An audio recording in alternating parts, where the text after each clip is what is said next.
और बच्चों के पॉइंट ऑफ व्यू से अगर हम देखें तो उनके लिए कोचिंग इंस्टीट्यूट में आके ग्रुप में पढ़ना ज़्यादा बेनिफिशियल है या होम ट्यूशन? तो एज अ टीचर हम पढ़ाकर तो आ जाते हैं, फिर पेरेंट्स का कितना बड़ा रोल है इसमें? तो आप इसको कैसे देखते हैं? अगर ये कोचिंग सेंटर में नहीं जाएंगे 10th क्लास के बच्चे, तो ऑब्वियसली बात है वो होम ट्यूशन पे रिलाई करना पड़ेगा। तो इस गाइडलाइंस को आप कैसे देखते हैं? मैं आपसे बस इतना जानना चाहता हूँ कि आपने एक होम ट्यूशन से मैक्सिमम कितना चार्ज किया है और इनिशियल डेज में मिनिमम कितना चार्ज किया है? Hello everyone, we are lucky to have Lovleen sir with us today. आप देख रहे हैं बहुत एक्सपीरियंस है, कई सालों से कोचिंग इंस्टीट्यूट्स में भी पढ़ाया है और होम ट्यूशन्स में भी पढ़ाया। तो जो भी ऐसे टीचर्स हैं, फ्रेशर हैं, अभी स्टार्ट कर रहे हैं या फिर 1-2 साल का ही एक्सपीरियंस है, आज उनको सबसे ज़्यादा सीखने को मिलने वाला है। तो सर वेलकम टू hometuition.com। आज आपसे कुछ बातें करना चाहता हूं मैं और कुछ इंपॉर्टेंट क्वेश्चंस जो हैं उनके आंसर्स मैं आपके साथ डिस्कस करना चाहता हूं। जो हमारे टीचर्स हैं वो सारे के सारे सुनेंगे और आपसे काफ़ी कुछ सीखने को मिलेगा। तो सर सबसे पहले तो आप अपना थोड़ा सा बैकग्राउंड, एजुकेशन और एक्सपीरियंस शेयर कीजिए। मेरा नाम है लवलीन सिंह और मैं बिलोंग करता हूं जंगपुरा, न्यू दिल्ली से। और मैंने अपनी स्कूलिंग GHPS कालका जी से करी। 1996 में मैं क्लास 12th पास करा। फिर उसके बाद मैंने खालसा कॉलेज देवनगर से ग्रेजुएशन कंप्लीट करी, BCom ऑनर्स। फिर उसके बाद मैंने मास्टर्स इन कॉमर्स कंप्लीट करा फ्रॉम द हिमाचल यूनिवर्सिटी। और मैं साथ के साथ ही जैसे ही मैंने 12th पास आउट करा, मैं साथ के साथ ही मैं बच्चों को पढ़ाना शुरू कर दिया, क्योंकि मेरा एक तरह का एक वो था, इसको कहते हैं ना, एक हॉबी थी कि मैं पढ़ाना चाहता हूँ कि मेरे अंदर जो स्किल्स हैं वो बच्चों के साथ शेयर करूं। मेरा ऐसा कुछ मोटिव नहीं था कि मैं मतलब इसी प्रोफेशन में जाना चाहता हूं, लेकिन मैं लोगों से इंटरेक्ट होना चाहता था कि मैं अपनी नॉलेज लोगों से शेयर करूं। और जैसे मैंने क्लास 12th किया, मैंने फर्स्ट ईयर में गया तो मैं 12th के बच्चों को पढ़ा रहा था। मैं जब सेकंड में गया तो मैं फर्स्ट ईयर को बच्चों को पढ़ा रहा था। तो इस तरह से फिर मैंने पढ़ाते पढ़ाते मैं 24-25 साल मुझे इस लाइन में हो गए। तो आप देख रहे हैं सर, वेल क्वालिफाइड और एक्सपीरियंस्ड हैं, ऑलमोस्ट 20 to 25 ईयर्स हो गए। तो सर मैं आपसे ये जानना चाहता हूँ कि पहले जब आपने इनिशियली स्टार्ट किया था तो as a part time start किया होगा या फिर हो सकता है पॉकेट मनी के पॉइंट ऑफ व्यू से स्टार्ट किया हो और बाद में मज़ा आने लगा इसलिए आपने इसको कंटिन्यू किया, या फिर पहले से ही ये डिसाइडेड था कि मुझे टीचिंग लाइन में ही जाना है? आपने बहुत अच्छा सवाल पूछा। जब मैं इस लाइन में गया तो उसके अंदर मेरा पर्सनल कॉन्टैक्ट्स नहीं थे ज़्यादा, लेकिन एक ट्यूशन सेंटर था, एक ट्यूटर थे बेसिकली। वो खुद भी पहले पढ़ाते थे, बहुत अच्छे सर थे, वो राजेश सर थे। उन्होंने पहले तो अपने कोचिंग सेंटर में मुझे कहा कि आप यहाँ पे पढ़ाओ, और उनका लिंक भी था। और मैंने सरस्वती स्कूल्स के बच्चों को, कोटा DAV स्कूल्स के बच्चों को वहाँ पे कोचिंग देनी शुरू करी। साथ के साथ उन्होंने मुझे होम ट्यूशन्स भी प्रोवाइड करी, जिससे फिर मैंने एक्सपीरियंस भी गेन किया लाइफ का और उसको चीज़ों को सिखाया, बच्चों को सिखाया। मुझे भी साथ में साथ सीखने का मौका मिला क्योंकि मैं फ्रेशर था उस टाइम। जी। तो बस ये फ्रेशर्स के लिए ही हम बना रहे हैं, क्योंकि अब हमारे साथ सारे टीचर्स जुड़ने वाले हैं।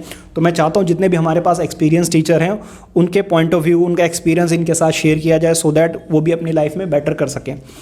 सर आपका फेवरेट सब्जेक्ट कौन सा है?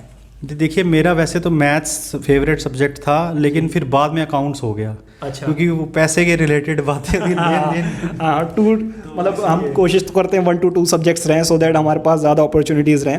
तो सर मैं आपसे एक बात पूछना चाहता हूँ कि आपने कोचिंग इंस्टीट्यूट्स में भी पढ़ाया काफ़ी साल और होम ट्यूशन्स में भी काफ़ी साल हो गए आपको पढ़ाते हुए। आपको क्या लगता है कि ग्रुप ट्यूशन पढ़ाने में आपको ज़्यादा मज़ा आता है और या फिर जो इंडिविजुअल होम ट्यूशन्स होते हैं वहाँ पे पढ़ाने में ज़्यादा मज़ा आता है? और बच्चों के पॉइंट ऑफ व्यू से अगर हम देखें तो उनके लिए कोचिंग इंस्टीट्यूट में आके ग्रुप में पढ़ना ज़्यादा बेनिफिशियल है या होम ट्यूशन? दोनों की अपनी अपनी एडवांटेजेस डिसएडवांटेजेस हैं। जो बच्चा वीक है, जो बच्चा प्रैक्टिस नहीं करता, मैथ्स में नहीं वीक है, जैसे मैंने इस साल एक बच्चे को पढ़ाया जो 9th क्लास की लड़की थी, जो बुरी तरह से बेचारी नहीं सक्सेसफुल हो रही थी। वो रेहान इंटरनेशनल की थी। वो उसके मैथ्स में लिटरली जो मार्क्स थे अनबिलीवेबल, बहुत कम, जैसे कि 8 मतलब उसके थे 25 जो यूटीज़ होते हैं उसमें 4-4, 5-5 नंबर थे। तो उन्होंने मुझे बुलाया सितंबर में, अगस्त में बुलाया तो मैंने कहा जी देखिए मैं तो मेहनत कराऊंगा, अगर बच्चा भी साथ में मेहनत करेगा तो रिजल्ट ज़रूर इंप्रूव होगा, एटलीस्ट पास तो हो ही जाएगी। तो मैंने उसको इतनी प्रैक्टिस में डाला, उसको लड़की को, और इतना मैंने उसको होमवर्क में का लोड दिया, और साथ में उसके पेरेंट्स साथ में मेरे इंटरेक्ट होते रहे कि सर आज आपने क्या कराया। ये बहुत अच्छी बात मुझे लगी कि पेरेंट्स इंटरेक्ट हो रहे हैं कि टीचर क्या करा के जा रहा है। ये बहुत अच्छी बात है क्योंकि वो फीडबैक लेते रहे मुझसे, बच्चे का भी और मैं क्या करा रहा हूँ मेरा भी। इससे मैं भी जो था वो पंप अप था और बच्चा भी पंप अप था। तो ये बहुत अच्छी मुझे एक पेरेंट्स की तरफ से जो रिस्पांस था वो लगा, और उस बच्चे के 30 मार्क्स आए 80 में से। और अब जब उसने फाइनल एग्जाम दिए तो उसके 45 मार्क्स आए। तो मतलब जो बच्चा पास भी नहीं हो रहा था अब उसके मतलब 50% मार्क्स आ गए, तो एक बहुत बड़ी बात है, ऑब्वियसली बात है। 1 मार्च से उसका 10th का सेशन शुरू करूँगा मैं। अच्छा, तो सर मैं यहाँ से ये पूछना चाहूँगा, और टीचर्स अगर स्टूडेंट्स देख रहे हैं या फिर पेरेंट्स देख रहे हैं, उनके लिए मैं एक क्वेश्चन पूछना चाहता हूँ सर, कि पेरेंट्स का कितना रोल होता है? जैसे हम कोचिंग इंस्टीट्यूट में भी पढ़ाते हैं तो बच्चे को साथ 1 आवर या मैक्सिमम 1.5 आवर रहते हैं, या होम ट्यूशन हम जब पढ़ाने जाते हैं तो तब भी 1 आवर या 1.5 आवर ही पढ़ाते हैं, बाकी मोस्ट ऑफ द टाइम वो पेरेंट्स के साथ स्पेंड करता है। तो एज अ टीचर हम पढ़ा कर तो आ जाते हैं, फिर पेरेंट्स का कितना बड़ा रोल है इसमें? देखिए, पेरेंट्स का दोनों तरफ का रोल है। बच्चे को देखना कि टीचर ने ग्रुप ट्यूशन के अंदर क्या क्या कराया, कॉपी चेक करना, उसकी भी क्या होमवर्क मिला है, क्या क्या क्या आपको सीखने को मिला। और जो घर में टीचर जाता है वो तो बच्चे के पेरेंट्स के सामने बच्चा इंटरेक्ट मतलब पता ही रहता है कि बच्चा पढ़ रहा है, क्या कर रहा है। लेकिन कोचिंग इंस्टीट्यूट में ये होता है कि माइट भी वो क्या कर रहा है, सही पढ़ रहा है, तो टीचर के साथ भी उसको इंटरेक्ट होना जरूरी है, क्योंकि टीचर जो होते हैं वो बहुत सारे बच्चों को हैंडल करते हैं एक ही पॉइंट ऑफ टाइम के अंदर। और हो सकता है वो बच्चा टीचर जो है वो पर्सनल टेंशन तो नहीं कंपैरेटिवली दे पाता, लेकिन फिर भी उसको देखता रहता है, होमवर्क भी उसको लोड देता है। और साथ में टीचर बहुत ज़्यादा जरूरी है कि पेरेंट्स को भी जो है इंटरेक्ट टीचर के साथ ग्रुप ट्यूशन के लिए होना चाहिए, ताकि बाद में ऐसा कोई ऐसा प्रॉब्लम ना क्रिएट हो कि बाद में टीचर या बच्चे के ऊपर कोई ऐसा ब्लेम आए। कई बार क्या होता है कि पेरेंट्स जब रिजल्ट आता है तब टीचर से बात करने आते हैं। जैसे कि मेरा कोचिंग इंस्टीट्यूट है, मैं भी कई बार पेरेंट्स को बुलाता रहता हूँ, तो वो 2 to 3 मंथ्स तक पूछते भी नहीं है। सडनली कई बार रिजल्ट थोड़ा सा डाउन होता है तो फिर वो ऑब्जेक्शन करने लगते हैं कि बच्चे के मार्क्स कैसे कम आ रहे हैं। तो इट्स वेरी इंपॉर्टेंट कि आप रेगुलर बेसिस पे 5 to 10 मिनट्स दें, अपने बच्चे को पूछें कि कोचिंग में या होम ट्यूशन में आज सर ने क्या कराया, आपने कितना सीखा, आपने होमवर्क किया या नहीं किया। 5 to 10 मिनट्स का काम है, अगर आप ये करते रहेंगे तो बच्चा डेफिनेटली अच्छा स्कोर करेगा। सर मेरा नेक्स्ट क्वेश्चन है, जो डिफरेंट स्टूडेंट्स होते हैं उनको हम डिफरेंट वे में हमें पढ़ाना पड़ता है। हम सेम स्टूडेंट मतलब डिफरेंट स्टूडेंट्स को सेम वे में नहीं पढ़ा पाते हैं। अगर बच्चा पढ़ने में बहुत अच्छा है, जो ईजिली कैच कर लेता है, उसका मेथड डिफरेंट रहता है, और जो एक बच्चा बिल्कुल वीक है उसको आप कैसे अप्रोच करते हैं? मतलब डिफरेंट स्टूडेंट्स के साथ आपकी अप्रोच क्या है? ये चैलेंजिंग ज़्यादातर होम ग्रुप में रहता है, होम में नहीं। अच्छा। होम में स्ट्रेटजी बनानी पड़ती है कि आप होम ट्यूशन में बच्चों का कैलिबर देखते हो कि वो कैलिबर आपको 3-4 या क्लासों में या महीने में समझ आ ही जाता है कि बच्चा किस लेवल का है। और बच्चा भी जो होता है वो मैंने इतने एक्सपीरियंस में देखा है कि ऐसे ऐसे बच्चे देखे हैं जो अपना होमवर्क करते हैं, और जैसे अपने मैंने अगर बच्चे को 15 क्वेश्चन दिए हैं, वो कई बच्चे तो खुद ही अपने आप कर लेंगे, डाउट पूछ लेते हैं, ये तो बहुत अच्छी बात है। लेकिन कई मैंने 15 क्वेश्चन दिए तो उसमें से 2-3 के डाउट निकल गए तो क्लियर कर लिया। कई होते हैं जो 15 में से 10 करते हैं तो उसमें डाउट निकल गया तो पूछ लिया। एवरेज बच्चे जो होते हैं वो कई बार होमवर्क करते हैं, कई बार नहीं करते, तो फिर मुझे स्कोल्ड करना पड़ता है, फिर पेरेंट्स को बोलना पड़ता है। तो ये एक परेशानी का सबब प्रॉब्लम बन जाती है कि कल को रिजल्ट ना आया तो फिर वो हमारा नुकसान है। तो बेसिकली वो टीचर पे भी प्रेशर बनता है कि अगर बच्चा होमवर्क करेगा नहीं, मार्क्स आएंगे नहीं, तो फिर अल्टीमेटली पेरेंट्स टीचर से ही डिस्कस करेंगे कि बच्चे के मार्क्स क्यों नहीं आ रहे। तो होमवर्क बहुत ज़्यादा इंपॉर्टेंट हो जाता है इस सिचुएशन में। अच्छा सर, जब आप पढ़ाते हैं तो होम ट्यूशन में या ग्रुप क्लास में, तो कई सारे बच्चे अटेंशन देते हैं, कई बार नहीं देते हैं।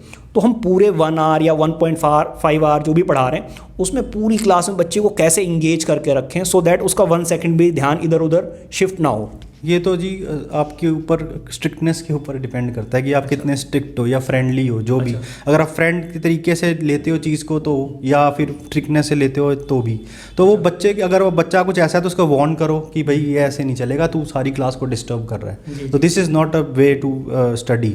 या तो तू अपने वे को बदल, या तो फिर तू चुपचाप बैठ, या जो भी है, तू डिस्टर्ब सारी क्लास को कर रहा है, that is not a good way to come hand. नहीं सर, एक्चुअली मेरा क्वेश्चन ये है कि डिस्टर्ब करने वाला नहीं, बच्चा ध्यान नहीं दे रहा है, क्लास में आप पढ़ा रहे हैं, उसका ध्यान इधर उधर है।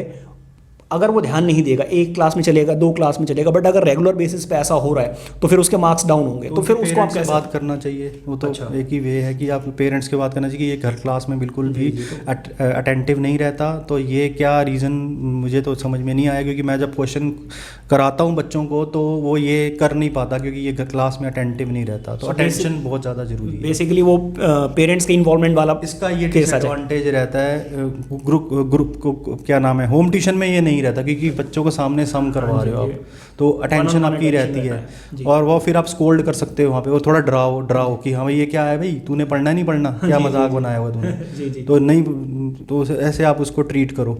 तो पेरेंट्स को इंटरेक्ट करो इस केस में, अगर बच्चा कोचिंग में आता है तो मैं तो ऐसे ही करता हूँ। अच्छा, ठीक है सर। तो इसका मतलब पेरेंट्स का एक बहुत बड़ा रोल जो है बन जाता है। एक मैं बात बोलना चाहूँगा कि पेरेंट्स के साथ हम हर टाइम नहीं रहते, जैसे बच्चे के साथ हर टाइम पेरेंट्स रहते हैं, हम नहीं रहते, हम 1-2 घंटे के लिए रहते हैं। बिल्कुल। तो इसलिए ये पेरेंट्स का भी थोड़ा जिम्मेवारी बनता है कि वो हमें उनका फीडबैक दें, ना कि उनकी कमियां छुपाएं। हाँ जी बिल्कुल, और होमवर्क वगैरह चेक करें प्रॉपरली वो होमवर्क कर रहे हैं या नहीं कर रहे हैं। सर आप इतने एक्सपीरियंस है तो मैं आपसे ये क्वेश्चन ज़रूर पूछना चाहूँगा कि मोस्ट इफ़ेक्टिव वे क्या है, मतलब प्रॉपर क्लास लेने का, पढ़ाने का एक प्रॉपर वे क्या है जिससे कि बच्चे के मार्क्स ज़्यादा से ज़्यादा आ सकें। मैं इसमें यही कहना चाहूँगा कि देखो, मैथ्स और अकाउंट्स ऐसे सब्जेक्ट्स हैं जिसका आपने कॉन्सेप्ट एक्सप्लेन कर दिया, उसके बाद उसके डिफ़िकल्टी लेवल क्या है, स्टेप 1 स्टेप 2, क्योंकि एक कॉन्सेप्ट के कई सारे डिफ़िकल्टी, मतलब इजी लेवल होता है, मिडल लेवल होता है, डिफ़िकल्टी लेवल होता है। पहले आपने बच्चे को इजी लेवल सिखाया, फिर आपने मॉडरेट लेवल सिखाया, फिर आपने डिफ़िकल्टी लेवल सिखाया। अब उसमें इजी लेवल के आपने क्वेश्चन दिए, फिर आपने मॉडरेट लेवल के दिए, फिर आपने डिफ़िकल्टी लेवल। अब बच्चे को देखना कि वो अटक कहाँ रहा है, उसके ऊपर आपने काम करना है कि हाँ ये यहाँ अटक रहा है, मुझे यहाँ इम्प्रूवमेंट, क्योंकि आगे आने वाली पॉलिसी जो है वो चेंजेस होने वाले हैं, एजुकेशन पॉलिसी, जिसके लिए हमें भी जो है उसके लिए अपडेटेड रहना बहुत ज़्यादा ज़रूरी है। सो बेसिकली सर कहना चाह रहा है कि कॉन्सेप्ट अच्छे से क्लियर करके पहले इजी क्वेश्चंस कराइए, फिर उसके सेकंड लेवल पे जाइए, थोड़ा सा मॉडरेट लेवल के क्वेश्चंस कराइए, फिर टफ लेवल के। अगर आपने थोड़े से हाई लेवल के क्वेश्चंस करा दिए और एग्जाम में ईजी आया तो वो तो अपने आप ही अटेम्प्ट कर लेगा। तो सर मेरा नेक्स्ट क्वेश्चन आपसे ये है, ऐसा भी होता है मुश्किल लेवल आपने करा दिया, इजी नहीं कर पाया, तो आपको सब कुछ थॉरो रहना पड़ेगा। अच्छा सर, ये जो न्यू गाइडलाइंस आई है जिसमें 16 ईयर्स तक के स्टूडेंट्स या फिर हम ये कहें 10th क्लास के स्टूडेंट्स अब कोचिंग नहीं जा पाएंगे या फिर कोचिंग वाले एडमिशन नहीं ले सकते हैं। ये थोड़ा सा डिलेमा मैंने हाँ जी, ये सेंट्रल गवर्नमेंट ने निकाला है, ऑल ओवर इंडिया के लिए निकाला है। तो आप इसको कैसे देखते हैं, अगर ये कोचिंग सेंटर में नहीं जाएंगे 10th क्लास के बच्चे, तो ऑब्वियसली बात है वो होम ट्यूशन पे रिलाई करना पड़ेगा। तो इस गाइडलाइंस को आप कैसे देखते हैं? देखिए, गवर्नमेंट को कुछ ना कुछ चेंजेस करने चाहिए इसमें, क्योंकि जब ग्रुप क्लास में बच्चा जाता है तो उसका अपना एडवांटेज है, क्योंकि जैसे 10 बच्चे बैठे हैं तो उसमें 1-2 उसके माइंड में क्वेरी है लेकिन वो बोल नहीं पाता क्योंकि वो थोड़ा हेसिटेट करता है, लेकिन दूसरा बच्चा पूछ लेता है, उसकी क्वेरी भी क्लियर हो जाती है। तो ये एडवांटेज है। और वहाँ ये डिसएडवांटेज हो जाएगी होम ट्यूशन में कि भैया मुझे तो पता ही नहीं लग रहा ये क्या कहना चाह रहा है, ये तो खुल के बोल ही नहीं रहा, इसका डाउट तो मुझे कैसे पता लगेगा, मैं मार्क्स कैसे दिलाऊंगा इसको। तो ये ग्रुप के अंदर आप और बच्चों के साथ जब बैठे होते हो तो आपका क्वेरी दूसरे बच्चों के थ्रू क्लियर हो जाती है। तो सर कहीं ना कहीं ये पेरेंट्स के पॉकेट पर भी इफेक्ट करेगा, क्योंकि जो मिडिल क्लास या लोअर मिडिल क्लास के लोग हैं वो कोचिंग इसलिए भी प्रेफर करते हैं कि वहाँ पे फीस कम रहती है, और कोचिंग वाले ग्रुप में पढ़ाते हैं तो उनको एक सफिशिएंट अमाउंट मिल जाता है एक ही क्लास से। अब अगर टीचर ग्रुप में नहीं पढ़ाएगा तो एक बच्चे से ही उसको फीस चार्ज करनी होगी, तो कहीं ना कहीं आपको ये नहीं लगता कि ऐसे होम ट्यूशन की फ़ीस बढ़ जाएगी? ये तो होएगा ही होएगा, क्योंकि एक पर्सनली बच्चों को पढ़ाना एक एडवांटेज तो है, बट उसको थोड़े से पैसे ज़्यादा पेरेंट को करने पड़ेंगे। बट इसका ये तो गवर्नमेंट को कुछ करना चाहिए कि ये तो ठीक नहीं है, क्योंकि जो गरीब बच्चा है वो कैसे पढ़ेगा। या तो फिर थोड़ा सा जो है कोऑपरेशन टीचर की तरफ से चाहिए कि थोड़ा वो रेट, अगर वो पढ़ाने के मोटिव से कर रहा है तो थोड़ा रेट थोड़ा नेगोशिएट करे। सर देखिए, होम ट्यूशन वगैरह आसपास में मिल जाए बहुत रेयर होता है, कई बार हमें 4 to 5 किलोमीटर तो ट्रैवल करनी होता है, तो आने जाने में टाइम भी लगता है, कन्वेंस भी लगता है, और फिर 1 आवर की क्लास मतलब ऑलमोस्ट 2 आवर्स लग जाते हैं 1 आवर को क्लास लेने में। तो वहाँ पे फीस अगर हम कम करेंगे, और वो भी क्लासेस शुरू होती हैं 4 o'clock के आसपास, क्योंकि उससे पहले तो बच्चा स्कूल में रहता है, तो फिर अगर हम फीस उस वक्त कम कर देते हैं तो फिर तो और ज़्यादा प्रॉब्लम हो जाएगी टीचर्स। ये तो इशू है ही है। अब तो थोड़ा सा पेरेंट्स को या तो ये गाइडलाइंस में अमेंडमेंट हो, हम चाह रहे हैं कि गाइडलाइंस में थोड़े से चेंज है, सो दैट बच्चे के पास ऑप्शन रहे, जो होम ट्यूशन पढ़ना चाह रहे हैं होम ट्यूशन पढ़े। जो ये बहुत ज़रूरी है, क्योंकि हर एक बंदा होम ट्यूशन नहीं अफोर्ड कर सकता। मैं आपको बताऊँ सर, मैं एक आपसे अर्निंग नहीं पूछना चाहता हूँ, लेकिन जो हमारे अभी जो अर्ली स्टेज पे हैं, जो स्टार्ट कर रहे हैं होम ट्यूशन वगैरह, मैं आपसे बस इतना जानना चाहता हूँ कि आपने एक होम ट्यूशन से मैक्सिमम कितना चार्ज किया है, और इनिशियल डेज में मिनिमम कितना चार्ज किया है? मंथली नहीं पूछ रहा हूँ मैं आपसे, मतलब मिनिमम कितना आपने जब स्टार्ट किया था? तो आप होम ट्यूशन भले ज़माने की बात कर रहे हो सर। वो तो 100 रुपये 150 रुपये में स्टार्ट किया था। अच्छा, आज तो 800 900 1000 डिपेंड करता है एरिया के हिसाब से। नहीं मतलब मंथली जब आप लेते हैं किसी से, मंथली होता ही नहीं है इसमें। नहीं, आपने पर आवर जैसे कि क्लास ली तो आप फीस तो पूरे मंथ की एक बार में कलेक्टिवली लेते होंगे। हाँ, जैसे 10 आवर्स क्लास ली तो वो 8000 हो गए, तो मंथली एक बच्चे से मैक्सिमम कितना आपने चार्ज किया है, मतलब अपने कैरियर में? हाँ जी, अभी तक मतलब 10 क्लासेस का जैसे 1000 के हिसाब से 10,000। अच्छा, 10,000। तो देखिए, जो मतलब 1 आवर की क्लास में, मतलब आप 10 डेज अगर 1 आवर पढ़ाएंगे तो आप 10,000 तक अर्न कर सकते हो। तो यहाँ पर अर्निंग भी काफ़ी अच्छी है।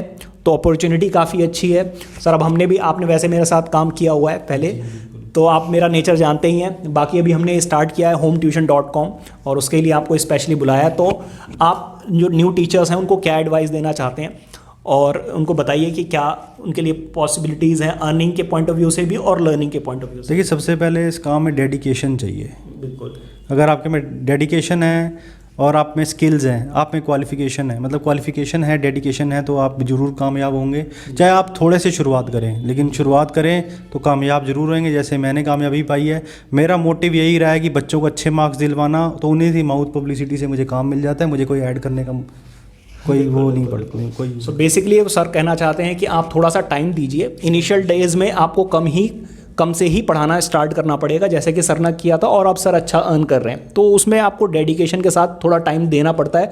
जब आपके पास एक्सपीरियंस होता है, आपके पास ज़्यादा ऑफर्स होते हैं होम ट्यूशन्स के, तो आप थोड़े से पैसे ज़्यादा चार्ज कर सकते हैं।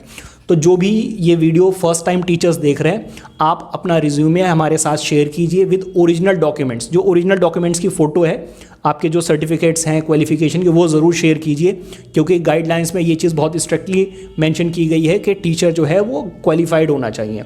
तो अपने ओरिजिनल डॉक्यूमेंट्स शेयर कीजिए। और जितने भी दिल्ली एनसीआर के टीचर्स हैं, उनको बहुत जल्द मैं आपको क्वेरीज देना स्टार्ट करूंगा।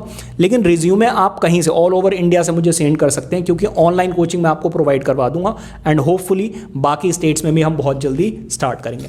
सर, मैं आपसे एक रैपिड फायर राउंड करना चाहता हूँ, जिस पे आपको बताना है कि ये आप इनमें से क्या करते हैं, क्या नहीं करते हैं। सर, जैसे आपने फेवरेट सब्जेक्ट तो बता ही दिया, जब आप स्टूडेंट थे तब आपका फेवरेट सब्जेक्ट कौन सा था? मैं मैथ्स को ही ज़्यादा प्रेफर करता था। ज़्यादा प्रेफर करते थे। सर, आप पढ़ना कब पसंद करते थे जब स्टूडेंट थे? अर्ली मॉर्निंग में या लेट नाइट? लेट नाइट तक। लेट नाइट ज़्यादा पढ़ना पसंद था। ठीक है सर। तो जब आप पढ़ते होते थे, तो ऑब्वियस सी बात है थकान हो जाती होगी, तो जब आप टी प्रेफर करते थे पढ़ाई के टाइम पर या कॉफ़ी? ज़्यादातर टी प्रेफर करते थे। और टी तो आपको पता ही इंटरनेशनल ड्रिंक है हमारे इंडिया में, स्पेशली मतलब इंटरनेशनल ड्रिंक माना जाता है उसको, और नेशनल ड्रिंक तो है ही, ऑब्वियस सी बात है। तो सर, आपको क्या लगता है ये जो कोचिंग वगैरह है या ट्यूशन वगैरह है, ऑनलाइन ज़्यादा आपको अच्छा लगता है या ऑफलाइन?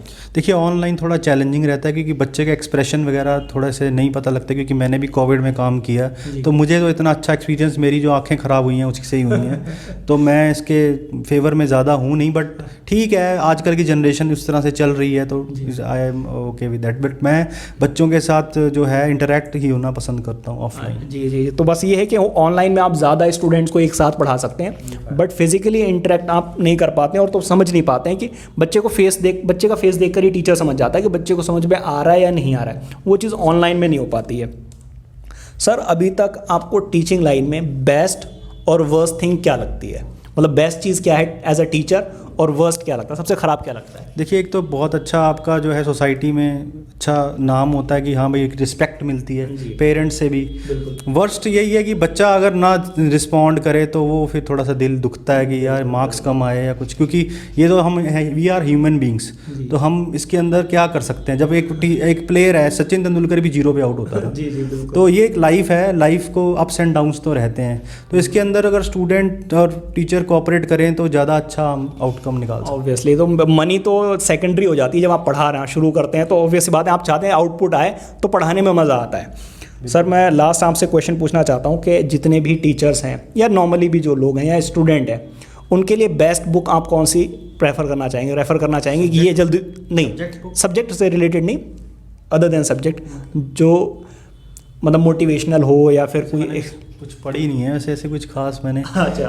तो मैं तो वैसे वीडियोस देखता रहता हूँ, मोटिवेशनल वीडियोस, वो भी मुझे याद नहीं कि किन किन के होते हैं। अच्छा। TS मदान मुझे अच्छे लगते हैं, उनका मैं देखता रहता हूँ। अच्छा।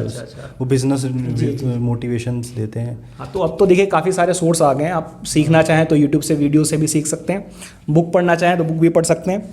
तो sir, thank you so much अपना एक्सपीरियंस हमारे साथ शेयर करने के लिए। आई होप कि आज काफ़ी कुछ सीखा होगा इन लोगों ने, क्योंकि आपको ऑलमोस्ट 20 to 25 ईयर्स हो गए।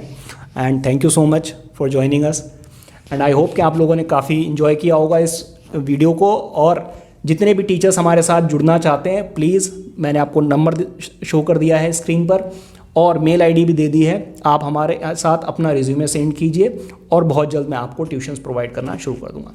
Thank you.